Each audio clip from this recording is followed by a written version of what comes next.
Hey guys, it's Chelsea, your Redding realtor who made the move from the Bay Area to Redding and telling you everything you need to know about making the move. So we're doing something a little differently today and what life actually looks like in Redding. If you've ever gone down a Reddit rabbit hole searching, what's it like living in Redding, or you found yourself in some social media comments, you already know the answer isn't simple. You'll find people who love it and people who trash it all in the same thread and tend to argue back and forth. So instead of pretending it's all sunshine, I want to walk through what actually comes up over and over.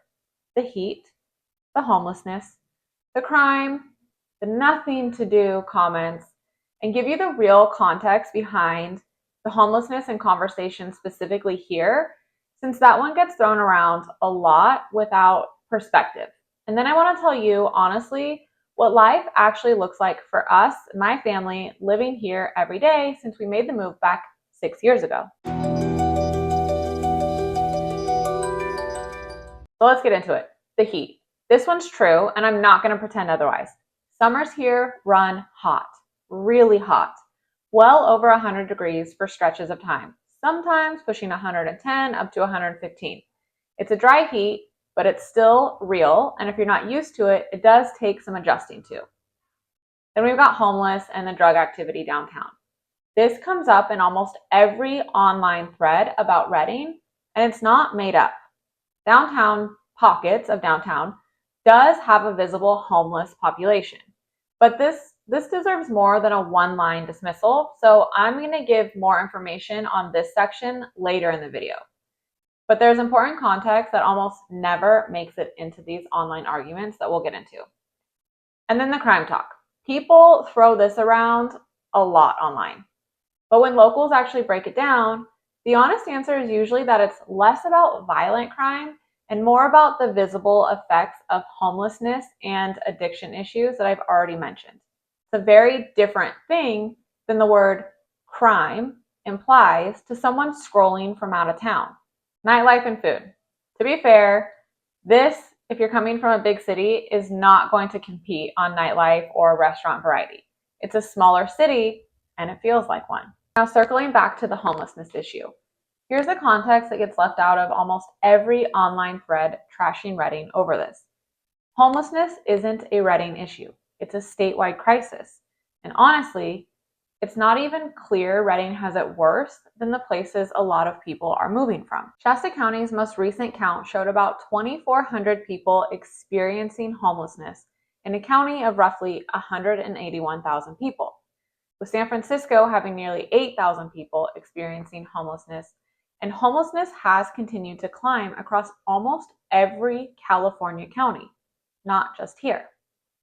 So why does it feel more noticeable in Redding? The answer is simple. It's a smaller city with one compact, walkable downtown core. In a city the size of San Francisco or Oakland, that same per capita number gets spread out across dozens of neighborhoods. Here, it's concentrated in one visible strip, so it feels bigger than the numbers actually say it is. And I'm not saying that to excuse it or brush it off. It's a real issue and it deserves a real response. But it's worth knowing that this isn't a Redding problem, it's a California problem. And depending on where you're coming from, you already may be living next to it. And this is the part that almost never makes it into the online complaints or Reddit or comments. Redding has had real tangible movement on this issue in just the last year alone. Park Haven is a 14-unit permanent supportive housing project built right across the street from Redding City Hall.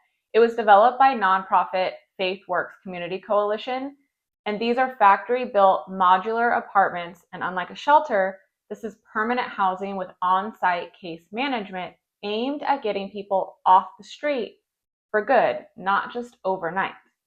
Then we have the Walden Street Veterans Home, which opened in the fall of 2025, and it gives previously homeless veterans a stable place to live with room to grow to house up to 8 veterans over time. And also, Good News Rescue Mission has 2 major projects underway. A new day resource center opening in the fall of 2026, designed to be the first point of contact connecting people to services, and an $18 million adult rehabilitation center breaking ground this year, which will provide a licensed 30 to 90-day treatment program for up to 75 individuals at a time dealing with substance use disorders. That's a real, funded, in-progress response, not just talk. Redding is putting money and construction behind actually solving this, not just managing it. Here's what a lot of the negative threads leave out or only mention in passing. Downtown Redding is in the middle of a real revitalization. Market Street has new restaurants, breweries, and a food truck park, which is actually a lot of fun. The Cascade Theater anchors a walkable, historic core. There's public art, live music, local shops, the kind of energy that wasn't here a decade ago. And the outdoor recreation piece isn't a footnote. It's the actual draw. The Sacramento River Trail runs right through the city, connected to the Sundial Bridge. You've got Whiskeytown, my favorite, Shasta Lake, and Lassen Volcanic National Park, all within an easy drive. This is a place where let's go to the lake after work, which I'm literally doing tonight, or let's hit the trail before dinner is just a normal Tuesday, not a special weekend trip.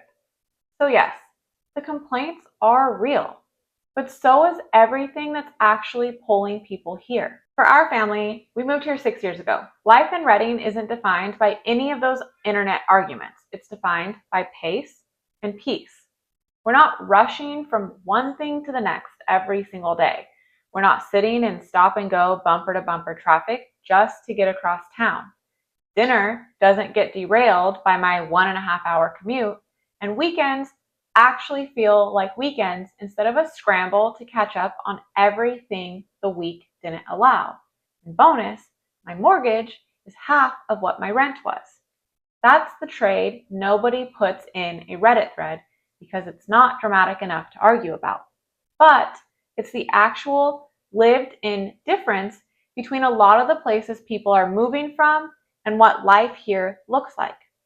So yes, it gets hot. Yes, parts of downtown has a visible homelessness issue.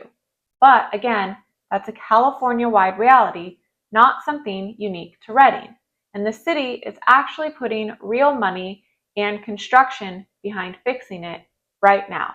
And no, there isn't a big city food and nightlife scene, but it's also a city actively investing in itself, sitting in one of the best outdoor recreation locations in Northern California, where life slows down enough that you actually get to enjoy it. If you've been weighing a move here to Redding, drop a comment below or reach out directly. All my contact information is in the description below. I would love to help you figure out this next move. And then I will see you in the next one.